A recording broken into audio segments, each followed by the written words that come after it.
and welcome to Recall, the YouTube show hosted by Team Dignitas and Alienware, where we look back at some of the events over the past week. Today we're joined by our usual co-host, KatanaMordecai. How are you doing today? I'm doing well, how are you? Yeah, I'm good as well, thanks. We're joined by Alex Penn from Leaguepedia. How are you today? Awesome. And Team Dignitas' very own mid-lane player for League of Legends, Scarra. How are you today, Scarra? Just woke up, so hopefully it'll be a good day. As I said, this is our new weekly show where we're going to be looking at some of the events from events like LCS, both European and North American. And today we're going to be talking about the LCS European qualifiers that happened just last week. So where should we start, guys? Do you think Group A, best place to start for day one? Definitely a good place to start. I know it wasn't quite the first group on the broadcast schedule, but it was probably one of the more controversial in the actual group placement in the finish. So if you guys didn't get a chance to watch it, that was the group with Fnatic, Nexus, Giants, and Alternate. So going into the event, what did you guys think for Group A? Was that a clean-cut group, or did you think there was a little room for teams to maybe advance when they shouldn't? Well, I know that going into that, I think everyone was really expecting Fnatic to go through. They were really expecting Fnatic to kind of sweep that group. And then I think for most people, the second slot was more open. There was more possibility for movement there. But Fnatic was definitely the favorite of that group. Yeah, I expected Fnatic to go through first, and then it was between Giants or Alternate. Wasn't really expecting much from a Nexus. But I think I expected Alternate to go through second, actually. Giants was the biggest surprise of the tournament for me. I have similar feelings with Alex. Like I came in thinking Alternate and Fnatic would go through. Nexus actually did decently well in some of their games. Like they started out like okay. It was pretty obvious they were like less experienced than other teams. So I think they started out ahead of Fnatic against the Fnatic game and just wasn't able to transition well into like the mid game / late game and just couldn't pull it through. But Giants is definitely the biggest surprise of the tournament for me. Yeah, and of course, Giants actually ended up topping that group and going through straight away to the bracket stage. I mean, as you said, most people were expecting Fnatic to advance to the top. I mean, Fnatic, well known as probably one of the best teams in Europe, like hands down, after some really strong results at DreamHack. Do you think that was more of Fnatic not showing up, or Giants just playing above what they normally would that day? It kind of seemed like a case of both. I mean, because Giants advanced and then they took a 2-0 set off of Mouse too, so it's not like they weren't playing well. But I don't think Fnatic really showed up with their best either, at least not what I expected them to be looking like. I don't know if anyone had different thoughts. No, I pretty much agree with that. Like, Fnatic didn't show the best, and Giants probably looked like the most like a team out of any of the teams in the tournament. So, like, their team play was really surprising. Yeah, well, I didn't necessarily catch much of Giants day one. I saw like some of their games day two, and I was actually surprised they looked like the best team at the tournament, which is definitely not what I expected going in. Yeah, and then of course, as we said, Giants and Fnatic were the two teams to advance from that. Then Group B, we saw Millennium, Dragonborns, Acer, and LOLPro. Now, this was probably one of the more stacked groups of the tournament, with most people really expecting Millennium and LOLPro to be the teams to advance from this. And in fact, we had a bit of an upset in that group, LOLPro going out bottom. Alex, was that kind of... well, did anybody really expect that as we went into the tournament? Not at all. Like, LOLPro was pretty hyped up to win the group and be a favorite to win. Just go straight through 2-0s. I mean, it was really surprising. But I did think it was the hardest group in the tournament. Coming out of the group stage, I actually didn't think it was that hard of a group with the play that LOLPro had, and Acer. They didn't really play that well. I kind of felt the same way as I did about Fnatic, where I really just thought they were going to. Obviously, Fnatic was more successful, but I really thought that they were going to look a lot stronger than they did. Yeah, I remember watching the games and I was like, wow, like, I just thought like Lawpro has Extinct as their mid lane, right? Yeah. Yeah, I thought he could have played a lot better. As the main gist of me watching some of his games is like a lot of the games he ran TP, wasn't able to use it effectively, and I felt that just I felt like he could play better than that because Extinct is a player that has been hyped up to me at least to be a player as equal or close to like PK's level. And if someone gives you like that much hype, like I'm obviously interested in any other like good AP player. Like I follow most of the other AP mids or the other mid players, and Extinct just didn't perform as well as I thought he would. Yeah, for sure. And it was actually Millennium and Dragonborn's advance. I think a lot of people are comparing Dragonborn's to Marn from the NA qualifiers. Do you guys think that's actually like a justified statement, or is that more just hype that Dragonborn's maybe don't really need? Well, I think that Team Marn has a lot of hype too. I think that's really where the comparison comes from. I mean, they both kind of had a bit of an upset getting through. Not saying that either of them weren't expected to get through necessarily, but they both definitely came through a little stronger than a lot of people expected. But I think the comparison comes more from how hyped the fans have been getting around both of those teams. Yeah, I mean, we have Dragonborns with Shuche, and of course that's going to be a hype team because, you know, Shuche has been a player since Season 1 championship, and everybody knows him, so I think it's pretty justified. But and also the fact that they went to the 5th place match, I mean, there's obvious comparison there because, you know, those teams got the most exposure throughout the entire tournament.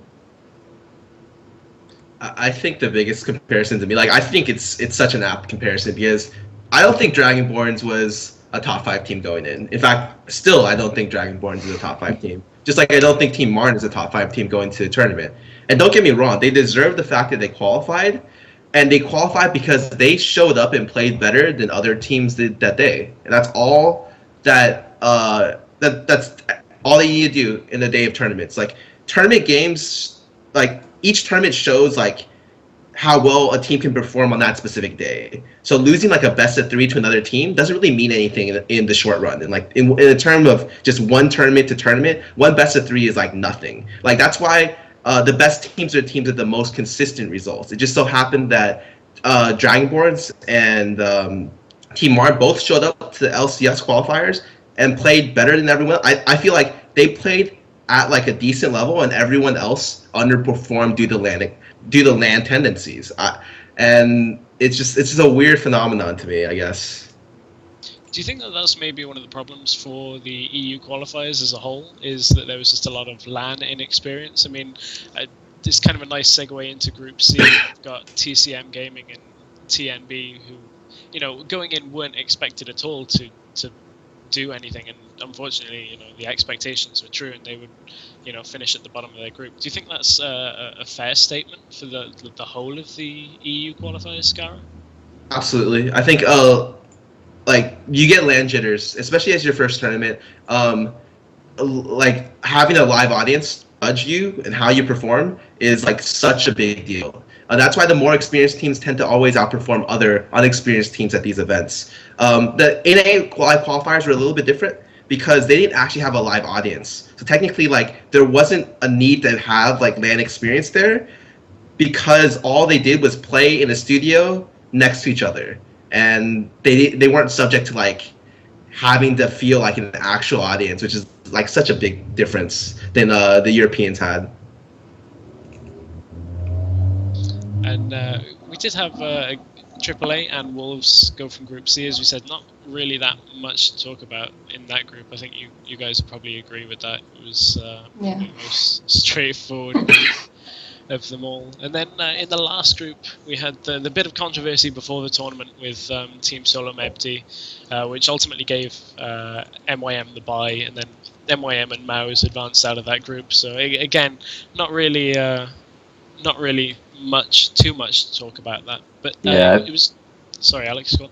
Oh, I was gonna say, I felt like that group was easily the most straightforward group. I mean, after Team Solemnity was disqualified, it was pretty obvious that NYM was gonna win that group. They looked the strongest going in, and I didn't really have much faith in ELO Hell, so I thought Mouse would get through in the second spot.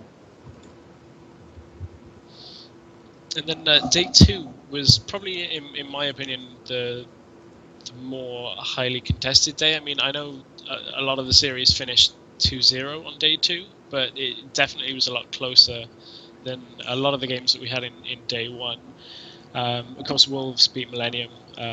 AAA beat Dragonborns, but that was something that I wanted to maybe focus a little bit on that series. We saw Dragonborns take a 1-0 lead, and then locked in a Tarek, Draven, Zed, Jarvan kind of all-kill type of team comp. And the Tarek Draven lane to me screams like that they want to just beat their lane duo partners and get into the mid game with a big lead. And then they actually did this strat where they swapped top. Just wondering, Scarra, if you had any thoughts on that game, if you managed to catch it, on why a team with a stronger lane composition would actually swap their duo lane. Actually, I watched the first game of the series. And I thought AAA was going to win because, or not Dragonborns was going to win because, I felt like they felt like they would win, and I think they came into the series really, really cocky after the first game. Because if you saw what happened in the camera, they all got out of their seats and started hugging each other, and I was like, that's only one game. We still got a whole series. You don't celebrate till everything's done, or at least the best of 3 is done. So unfortunately that's actually when I went to sleep that day, because this time zones are hilariously bad for NA, and I understand why people complain from Europe when watching NA tournaments now. And I actually didn't see the rest of the games, but I was very surprised when I woke up and found out that Dragonborns lost. Well, I think they were really going for the confidence pick on Draven because, if I'm not mistaken, they had pretty good success with Draven day 1. And so I don't know if they tunnel visioned on that a little bit, like you were talking about with the lane swap. I don't know if that was the best idea for them. I think they were really just going for the comfort of the Draven pick. Yeah, they ran Draven twice on day 1 and won both games, so... Yeah. Yeah, for sure. As you said, they had a lot of success with Draven in day 1, but wasn't too sure with that. And then game 3, they kind of just had their heads down and tumbled a little bit behind. They just went on tilt, pretty much, plain and simple. Yeah, and I think that's the LAN experience that we were talking about. Yeah, I didn't think that AAA looked that strong, to be honest, but it was just, going on tilt just sent them all the way down, and not having that LAN experience was huge. And that seemed like a problem that Dragonborns have just had recently, is if they get set behind at all early on, the game kind of falls away from them. I mean, we saw that on day 1 as well in their group stage. Mm-hmm. So, I mean, going into LCS, I know the format hasn't been announced, and I'm not too sure, but that could be something that they maybe need to work on as a team, is how to keep morale up. I'm actually rewatching the game right now, and I understand why they want to be too top. Because when you're purple side, you can get a better advantage 1v2ing because you can get double golems, and that's why there's a big advantage for blue side. Is because typically when you blue side, you can blue side with a weaker 2v2 matchup and win because you get a large XP advantage through golems. And so they tried to out 1v2 the other team, which is smart. Jarvan definitely out 1v2 Eve. And they were able to invade for the blue buff as well. Just AAA equalized really, really well by stealing their blue buff, and they were able to just push down objectives better than Dragonborns, is what it looks like to me so far. I guess that kind of goes with the Dragonborns had this, I guess, fairly unique greedy start where they would take, I think it was golems, wolves, blue, and wraiths, all at the same time. Their jungler would take wraiths, whoever was bot lane would take wolves, and then they kind of make sure they all got into lane with an advantage. So I guess that's something that to look out for maybe in starts in games as we go along. More results that maybe were expected on day 2. Giants beat Maus 2-0. Mao is actually a team that I felt underperformed for the hype they had going in. What do you guys think about that?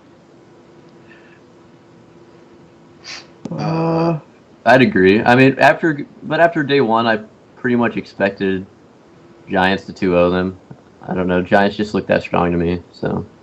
Right. Like the biggest underperforming team to me was Millennium. Like by far. I heard so much about Millennium. Like random Europeans would just be like, Millennium is the best team in Europe right now. Fnatic in an interview right at Katowice was like, oh yeah, we think Millennium is the best European team. And I was like, wow, damn, like that's big talk. Those are big fighting words. Coming from someone who's not on the team, like those are words that like you want to pay attention to this team in this tournament.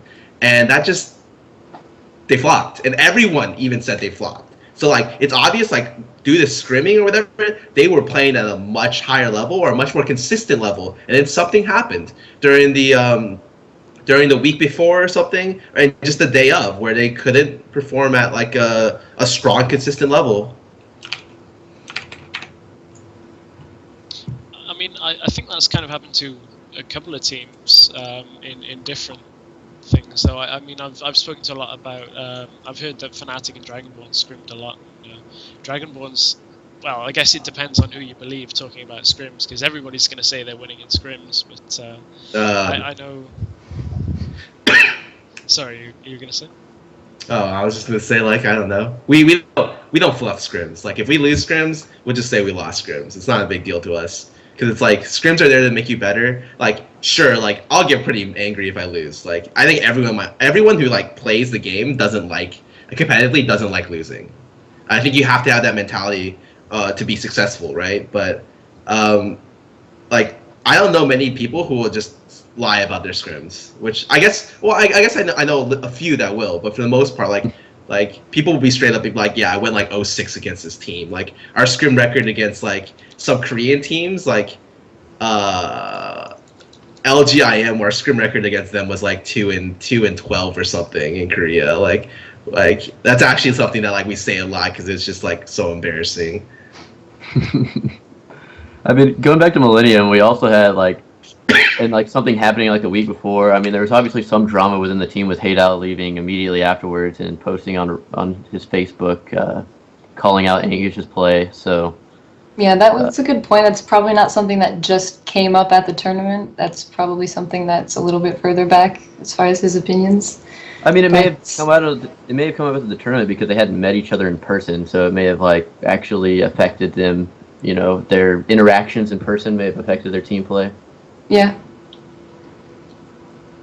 Yeah, and I guess that's a bit of a problem with these events that maybe come from online qualifiers, where the teams just are so split up from playing online that they never meet each other.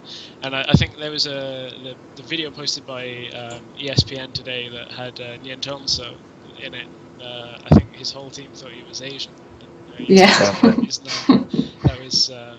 I saw that earlier today. That was quite funny. And then finally in day 2 you had Fnatic unsurprisingly beat MYM. Although I say unsurprisingly, I think MYM had a lot of hype coming in from winning IEM Singapore, yeah. I think it was. Yeah, I'd say that MYM to me was probably more hyped up than Millennium was. Just because like I've been hearing everyone was talking about MYM this, MYM that. Like I expected them to get through, and then they just dropped it. Oh, Singapore was the grand finals versus AL, right? Yeah, that was Singapore. But then they also played at how did they do at Cologne? They played at Cologne, right? They got 3rd or 4th. They got 3rd, 4th. Yeah. So I wasn't impressed by the level of teams at Singapore, like at all. So like I didn't really expect them to do like that well coming in. I thought they still might make top 5, but it was definitely like I didn't expect them to go like beat Fnatic, because I think Fnatic is a team that's like exceptionally good. I guess I got more hype from Cologne because they 3-0 their group against CJ Entus, CLGEU, and Team Alternate. So that probably hyped me up more than Singapore. Singapore was kind of just like all right, they won their first tournament. Maybe they can keep rolling on that, and they did into the group stages of Cologne, but then they lost to SK1. 2-0, that's not really unsurprising. But Yeah, I am surprised they beat CJ Antis, but CJ Antis is like, I feel like it's such an on or off team. Like they're really inconsistent from what I've seen. Yeah, definitely. And I mean, that consistency is something we've seen from a couple of other Korean teams as well. Like I've seen KT Rolls to be kind of not turn up, and then other days they just smashed Blaze the other week.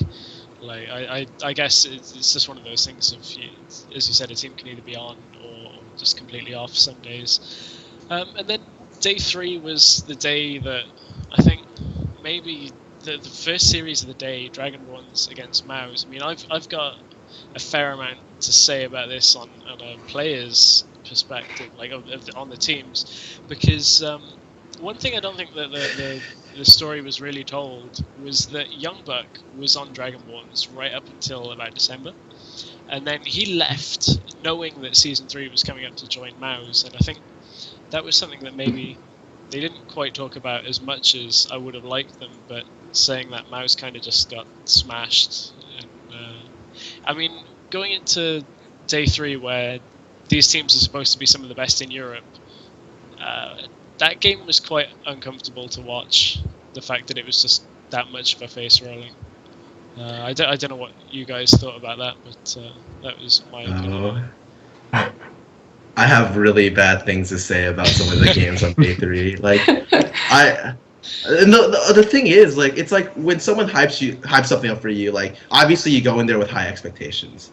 And then I just feel like European teams are hyped up a lot to me. They're just like, well, look at like people would tell me from Europe, and I'd get like fans telling me and be like, your shitty NA teams have nothing to my godlike European teams. Just wait for the Euro qualifiers and they'll show you what's up. And I'm like, okay, whatever. Like, maybe that's true. Maybe there are more competitive teams in Europe. And certainly I would definitely agree with that, right? Like, maybe there's like, in the top 10, they have a lot more LAN prepared and experienced players and stuff like that. But based on day 3, I thought there were a pretty similar amount, like, pretty equal amounts of play to NA, and possibly, like, even worse games. Like, so day 3 to me was just like a really, really, really big letdown. Like, Dragonborns obviously showed up, they played the best that day, but I just feel like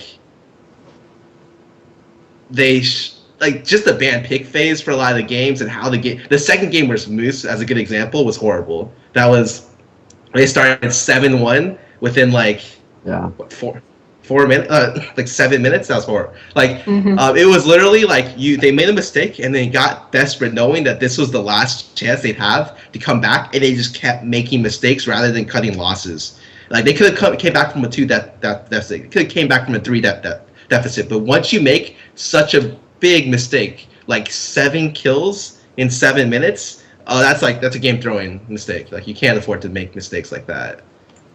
It's kind of disappointing. Yeah, Dragonborns, I guess, at least in most of the games that I can recall offhand, they really had a pretty strong early game showing in a lot of cases, and they were able to take a lot of early advantages, but they repeatedly just gave a lot of that advantage back. And even though they came out on top in all those games, it was definitely not, it wasn't one-sided after a few minutes. And that was kind of disappointing to see, I guess, because they had such a strong lead, and they just threw it away in more than one game. It was definitely rough to watch, especially after we had stayed up for 2 other nights until like noon. You know, it was just like terrible games to watch. Was sleep deprived. I couldn't focus on them. It was just Yeah, it was. Oh, one of the things I'd like to point out though, like, Dragonborns is such a weird team to me, because everyone, like, pretty much a general consensus is that Europeans have very excellent mid players, and that's something that like Doublelift has talked about a lot. Even me and Chaucer have mentioned before. Like, I feel like their mid players are like, certainly overall they have a higher amount of very skilled players who play the mid position. Dragonborns is a team that has probably one of the weakest mids going into that tournament, and you could see that from his performance in the games, because a lot of times he would start lanes down like 10-15 CS in 5 minutes, and sure, they might just be accumulated like roaming or stuff like that, but a lot of times, like, you could see the people who really won the game for Dragonborns was like Hosan, their bottom lane, and like Spontex were the ones making plays, and Shushei was just like the one splitting even. And I felt like it was so weird for me to see a team like that win in Europe, a team or a region that's been like notoriously very mid-heavy in terms of skill. A team with probably one of the lesser skilled mids win a series, and not just a series, an LCS ticket. Yeah, I guess that's quite a good observation. As you said, Hosan and Spontex really were the ones that were sort of powering Dragonborns through, and ultimately they'd take down, I believe it was MYM. Beat MYM and took that 5th spot, as you said. One of the things that came out a couple of days after was the infographic that intolol.com released, which I believe we should have up on screen as we're talking about this. And just wanted to go over a couple of the things that were brought up on that. Olaf 100% picked or banned. How did anybody else not really realize that until the very end of the tournament, where it was like you'd seen it in every game? Because I certainly, I guess I must have just seen it as a bit of an oversight. I can't say that I knew that it was 100%, but I knew it was pretty close to 100. He was just really, really strong in this tournament, and a lot of teams had success with him. And he was just, I know that he showed up in a lot of games. Obviously, every single game, which I didn't realize. Yeah. Sorry about that. Would you sort of attribute that strength to how strong Warmogs is right now, or is that not really a factor so much in the discussion about Olaf? Warmock's strength is definitely like what's keeping Olaf like really strong, but a lot of it, like, he was auto banned in season 2. At the end of season 2, he was one of the best champions in the game. Like falling just a little bit under like top lane Cat, and maybe like people just found out Jason and Elise were really good, and Shen. So he was already really strong in season 2. It's just that he came into season 3, and just after, like, during the period of NA qualifiers, the reason why you didn't see a lot of Olaf bans is that he was just becoming popular in Korea. Like, he kind of fell off a little bit in the Asian scene, and then everyone was just like, wow, this champion does everything. Like, everything he was successful at in season 2, he's even better in season 3, just by stacking like the new buff Warmogs. Like, he's an excellent 1v2. He's an excellent jungler. Very hard to out skirmish. He is an excellent 1v1. He's one of the few people who can't get CC'd. So he's got like so many unique traits that are very specific to that champion kit. And it just makes it, like, Warmogs just makes him even more effective than he was before. And then another champion that we saw a lot in this, and I know that Kiwi Kids played Kayle in the top lane as well. We've seen a lot of Kayle in the last couple of weeks. Again, is that something you think is going to start falling off, or does that really have to be a Riot intervention in order for Kayle to be stopped? I don't think Kayle will fall off, because she's one of the very, very few good top and mid laners. Like, she's always had an excellent laning phase. She can pretty much outlane any melee champion in the game. Like, she is just that dominant as a ranged champion that does hybrid damage. On top of that, she's really, really good against assassins. So if anything like Cat ever makes like a comeback, like, she automatically beats assassins just by having like such a short cooldown ulti.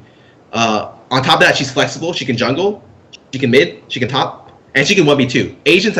Korean teams have been 1v2ing her like for weeks now, and it's been like pretty effective. I don't even think it's that good. I just feel like the option that she can 1v2 makes her like an even bigger threat. So Riot's gonna have to, like, if they want to see less play of Kayle, like, people will slowly start developing champions that can beat Kayle. Right, and that's typically how like, metas evolve. Right, is one thing becomes popular and another thing comes up that counters the popular thing. Kayle's one of those champions that's very hard to deal with in terms of mid lane, because she doesn't have many lane countered matchups just in general. And if she does, she can rotate. It's like the strength of Olaf right now. Olaf will probably, even no matter how many Warmogs nerfs there are, like, or health nerfs, like lock-in nerfs, whatever, he'll still probably be a very good champion unless you nerf the numbers on his kit, because his kit is really, really good right now. and another one of the meta changes kind of saw over the European qualifiers is had a bit of a regional thing was the Amumu and Misfortune combinations that we saw started over in Korea, and then we saw teams like Gambit Gaming try it at IEM, and they didn't always have success with it. As a viewer, it kind of made the game a little bit stale for me to watch. Watching teams try and hit this combo again and again. I don't know, Katana and Alex and Scarra, did you find that at all? Like watching games, like watching teams try to hit this combo again and just kind of fail. Yeah. Basically, when it came into picks and bans, it was pretty much almost like every other game you would just see it and you'd be like, oh, another Misfortune and Mumu combo. Congratulations, guys. I mean, you're great at picks. And then nobody could execute it, so it was just kind of awful to watch. Yeah, I mean, I think it was pretty prevalent in the NA and the EU qualifiers. You would see these teams try to pick that out, and they would usually early game be pretty successful in it, early to mid game, and they would be able to hit that, and they would start winning, and then they would just stop being able to hit that because it becomes more difficult to hit it. And then their comps just weren't that strong if they weren't hitting that ultimate combo, and it wasn't that exciting to watch, like you were saying, Stress. Yeah, for sure. Like, it's especially a kind of the point at which for me it was a little bit too much to watch was Gambit trying it twice at IEM and then kind of failing, scraping through their groups and then turning up and not trying it at all on the last day, and then 2-0 against both the Zubu teams. So I'm kind of glad that people started figuring out that champions like Wukong maybe disrupt that combo, and it looks like it's started to fallen off quite significant. Did you have much playing up against that Scarra at all recently in any tournaments, or is that something that... Oh, it's just something you play against a lot in scrims. Like, I think we played against, like, one team tried that, but it's like, it's not uncounterable. It's just something that's good. In fact, I think, like, people aren't even having optimal picks for that comp. Like, a lot of times, you'll see, like, a Mumu MF, and then you'll see, like, the mid lane and the top lane not synergize well. Or just be like something weird, like, I don't know. I can't give you like a great like stuff like Eve synergizes very, very well, but she got nerfed, right? So that champion's not seen much in that combo anymore. But I feel like champions like Wukong middle like synergize extremely well with that comp, but no one's really run it with like the champions I have in mind. So I feel like that comp is certainly not dead. It's just one that has like its own weaknesses, which is fine. Like, I don't care if the comp exists in play. Like, we don't necessarily ever ban a Mumu anymore or ban MF. Like, we certainly think there's a lot of counterplay there, and it just opens up another option, another strategy to play with the game, which is fine. Like, I have nothing bad to say about that. Okay, well, as that kind of is a nice wrap-up on the LCS European, I know it's a long way off, but if I were to ask you guys maybe for some predictions for the Europe, and maybe we could talk a little bit about NA here, about the mid-season, if you guys think maybe if there are going to be any unexpected teams in the top 4 for each region. For Europe first? Yeah, sure. Europe and NA, whichever order you want to do. I guess we can just start with Europe. I think M5 will have the best games. If not the most dominating performance, they'll have, as usual, some of the best games to watch. I'm a big M5 fan. I love the way they team fight. They embarrass other teams when they team fight. Like, they're really, really good at team fighting, and like, they may not be excellent at other stuff. Like, they're great at 4-man dives. They're great at team fighting, and they just are on such a next level on those two specific things that is always a treat. I feel like they'll perform very well. Unfortunately, the format is a best of 1, and I'm not a big fan of the format. So maybe there might be upsets possible, but I definitely expect M5 to be almost undefeated going a month into the LCS. Katana, how about you? I don't think there are a lot of people that are expecting M5 to do poorly. I think that they are going to be at the top of the division. I think after watching the EU qualifiers, I think that there's less room in the EU LCS to see some of the smaller teams moving up. Not to say that it's not possible, because it of course always is, but I think that in NA there's slightly more room for other teams to get in. I do not agree. I think in A there's a big gap between top 4, top 5, and bottom 4. I think the gap might be bigger in that region than in any other region, because I know China's doing like the qualifiers as well.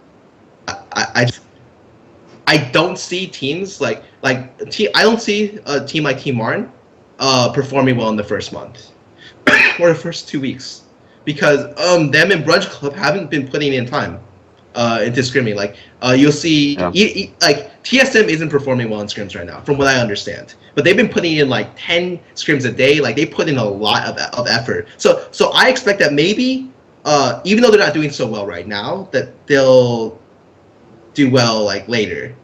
But whereas like I feel like the bottom teams have they have to put in like twice as much work to get where the top 4 teams are in A. Whereas like the European teams, the only team I don't expect to do well in Europe, like I said, Martin, very much like Team Dragonborns. I don't think Dragonborns will do well in the first month, the first couple of weeks. I think they will lose all their games, and I want to be proven wrong, because I feel like they have like really good raw potential, but like I said before, potential is almost meaningless. So I'm curious to see how the European LCS works out. Yeah, I mean, I agree with that, mainly because, like, the smaller teams in North America, like, as we're seeing now, everyone's trying to move to LA, and we're having, like, Brunch Club and the team and Marn teams without big sponsors are having to spend a lot more time on that. I mean, even you, Scar, are spending time trying to get a house and get everyone moved, and that's been a hassle for everyone. So, like, the first month of play for everyone, I think, is going to be a lot lower skill level than, you know, the rest of the season, just because of that. Oh, absolutely. I feel like the teams that have been performing the best in NA are like CLG and Curse, and they've just been very the teams that have houses. The teams that have houses for like multiple months and have already been settled in, and you know they're obviously going to have a distinct advantage. And then EU is a whole other mess because teams have only known they've been qualified for like 5 days. So you know, like how do we? And it starts in 8 days is when the first NA matches. So it's going to be crazy for the first month, I think. Yeah, definitely. And the other thing with EU is you've got the difficulty of players coming from potentially even further afield than in America. I mean, I've heard that some teams are even planning on traveling to the event, which I think, because I know Fnatic have had at least some sort of temporary residence in Poland recently, so I don't know exactly what their plans are going to be, but I guess that's something that we'll see as we go forward on with LCS. A couple of the events happening this week that I thought maybe I'd just ask your opinions on. Probably the biggest one is the Olympus Champions Winter Final, I believe is this Friday. That's Azubu Frost and Najin Sword. Do we all think Frost's going to win that, or do you think Najin Sword have got a chance? Sword has got a chance. The Sword is looking good. They definitely improved greatly over the season. They're looking really good. Like, I agree with Alex. Like, Alex said in his AMA that Song was, like, one of his favorite players because, like, he stopped throwing and started winning. And I agree with that. Like, I feel like when Song first came to sing, like, personally, when I played Song at, like, I think it was Worlds or at MLG, I was just kind of not impressed. Because he had just started playing mid for the team, but he's gotten so much better. Like he's become a strong threat. Their bottom lane has become a strong threat as well as their jungle. So they have stuff that's not just Magnu carrying that team now, and it's very, very, very nice to see a full team do work. Yeah, I could definitely see the series going to 5 games, like easily, but we'll see.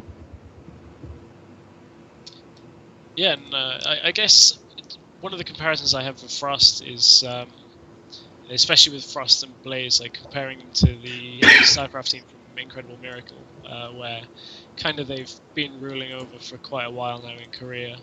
With they're the only teams to have ever won OGN Champions. So I think in my opinion, Sword might struggle a little bit trying to overcome the fact that it's kind of Frost's house, but I definitely agree. I think we'll see it go to 5 games. And, it's going to be a good series nonetheless. And then we've got IM Sao Paulo as well this weekend, which I must admit I didn't have too much information on. But any thoughts on that? The teams there are Millennium, Pain Gaming, Nex Impetus, Meet Your Makers, Incredible Miracle, and Nexus, Keyed Team, and Insight Esports. So European and Korean teams? 3 European, 4 Brazilian, and 1 Korean team. I feel like LGIM is just going to sweep this tournament. I mean, yes, absolutely. Yeah, MIM's playing pretty poorly. Millennium's playing pretty poorly. All these teams are non-LCS who didn't show up last weekend. So maybe they'll perform this weekend. Maybe they're going to kick themselves in the ass and improve. But I don't even think it'll be close. Maybe the land jitters will be a little less, but I'm not a big fan of, or I've always been a big fan of LGIM, and them and Zhang Storms were like our scrim partners in Korea. So obviously, like, I'm really biased toward them, right? I love the players. I love LGIM's mid king. I think he's one of the best mid players in Korea and one of the best mid players I've ever played against. But like Zenix Storm, LGIM is a team that never really wins games when it matters. Like in OGN, they've never really had that like breakthrough season, and same with Zhang Storm. Like both teams haven't had that. So maybe like I feel like they have consistency problems in games, and so maybe it might not be as clean of a sweep as I would like to see. Like they may in fact actually lose to some teams in Sao Paulo. So I guess it'll be an interesting tournament to watch. If anything, just to cheer them on. Well, I want to say thank you very much for joining me, guys. Have you got any shout-outs, Alex? Where can people find you on Twitter? Shout out leaguepedia.com and at Alex Penn on Twitter. Scarra, what about you? Any shout-outs that you want to make? Obviously, Team Dignitas, the organization that sponsors me, even though I'm the only player sponsored by them that isn't wearing their required shirt / jersey today. But obviously to them, my fans. You can find me on @dscar on Twitter, and thank you to the team sponsors as well. Wear Antec, Intel, etc. etc. And Katana, any shout-outs you want to make? Shout out to everyone for being on the show. Thank you very much for joining us. My Twitter is @KatanaMordecai. That's pretty much it, though. Yeah, and a big thank you to Alienware as well for letting us host this show. Remember, guys, to subscribe to our YouTube channel. That'll get you the fastest updates for when we upload new shows, and also other content that we'll be producing for Team Dignitas. Follow @Team Dignitas on Twitter, and make sure that you stay in the loop of all our team news as we go into the first couple of weeks of LCS. I want to say thank you very much again to Alex Penn, Scarra, and KatanaMordecai for joining us, and we'll be back next week with another episode of Recall.